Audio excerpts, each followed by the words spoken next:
بسم اللہ الرحمن الرحیم۔ صرف 5 منٹ کا مدرسہ قرآن و حدیث کی روشنی میں۔ نمبر 1، اسلامی تاریخ، زمین و آسمان کی پیدائش۔ اللہ تعالیٰ نے پوری کائنات اور اس کی تمام چیزوں کو بے مثال پیدا کیا ہے۔ قرآن کریم کی بہت سی آیتوں میں زمین و آسمان کی پیدائش کا ذکر کئی جگہ آیا ہے۔ ان تمام آیتوں کو سامنے رکھنے کے بعد پتہ چلتا ہے کہ پہلے زمین اور اس کی تمام چیزوں کا مادہ تیار کیا گیا، اور وہ ابھی اسی حالت میں تھا کہ آسمان کے مادے کو دھوئیں کی شکل میں بنایا گیا، پھر آسمان کی صورت بنائی گئی اور 7 آسمان بنا دیے گئے۔ اس کے بعد زمین کو موجودہ شکل و صورت میں پھیلایا گیا اور ساتھ ہی اس کی تمام چیزیں پیدا کی گئیں۔ اس طرح زمین و آسمان اور ان کے درمیان کی چیزیں وجود میں آئیں۔ یہ سارا کام کل 6 دن میں مکمل ہو گیا۔ خود اللہ تعالیٰ قرآن کریم میں فرماتا ہے، ہم نے سارے آسمانوں اور زمین کو اور ان کے درمیان کی چیزوں کو 6 دن میں پیدا کیا، اور ہمیں ذرا سی تھکاوٹ بھی چھو کر نہیں گزری۔ نمبر 2، حضور صلی اللہ علیہ وسلم کا معجزہ، ستاروں کا جھک جانا۔ حضرت عثمان بن ابی العاص رضی اللہ تعالی عنہ کی والدہ فرماتی ہیں کہ میں آپ صلی اللہ علیہ وسلم کے پیدا ہونے کے وقت حاضر تھی۔ جب آپ صلی اللہ علیہ وسلم پیدا ہوئے تو میں نے دیکھا کہ سارا گھر نور سے بھر گیا، ستارے قریب آ گئے اور لٹک آئے تھے، یہاں تک کہ مجھے ایسا لگنے لگا کہ اب یہ مجھ پر گر پڑیں گے۔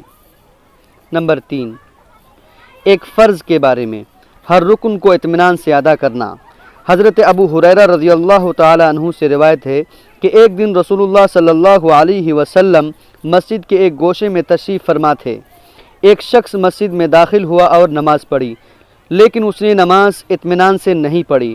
وہ شخص نماز سے فارغ ہو کر حضور صلی اللہ علیہ وسلم کی خدمت میں حاضر ہوا اور سلام کیا، تو رسول اللہ صلی اللہ علیہ وسلم نے سلام کا جواب دیا اور فرمایا، جاؤ اور پھر نماز پڑھو، کیونکہ تم نے نماز ٹھیک طریقے سے نہیں پڑھی۔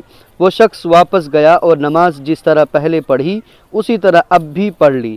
اس کے بعد آیا اور سلام کیا۔ حضور صلی اللہ علیہ وسلم نے سلام کا جواب دیا اور فرمایا، جاؤ دوبارہ نماز پڑھو، کیونکہ تم نے نماز ٹھیک نہیں پڑھی۔ تو اس شخص نے دوسری یا تیسری مرتبہ میں عرض کیا، یا رسول اللہ، مجھ کو نماز پڑھنے کا طریقہ سکھلا دیجیے۔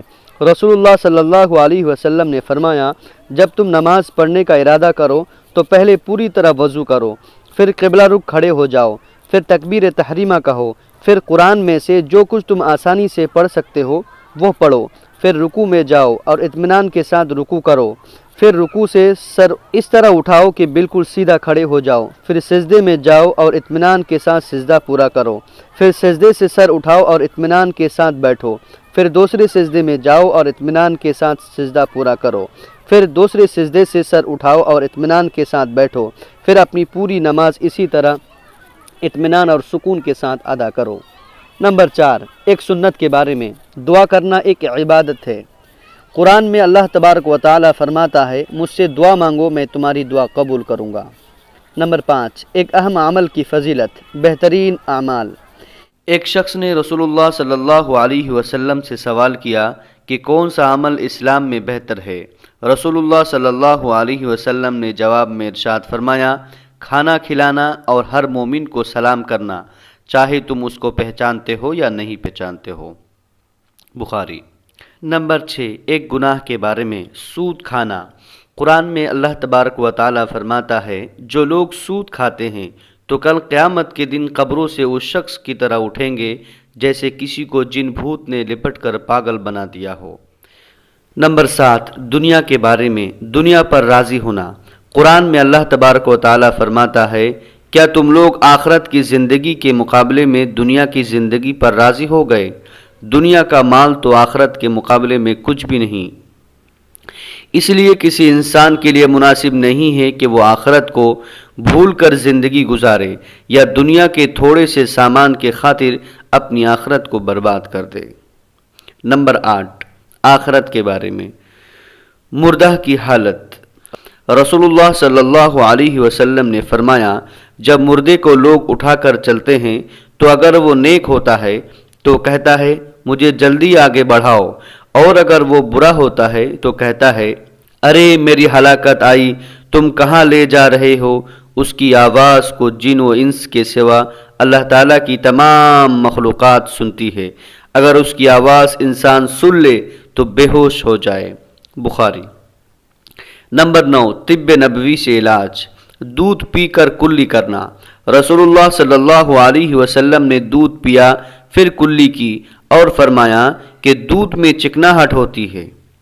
فائدہ: منہ میں چکناہٹ کا باقی رہنا دانت اور مسوڑوں کے لیے نقصان دہ ہے، اس لیے دودھ پینے کے بعد کلی کر لیں۔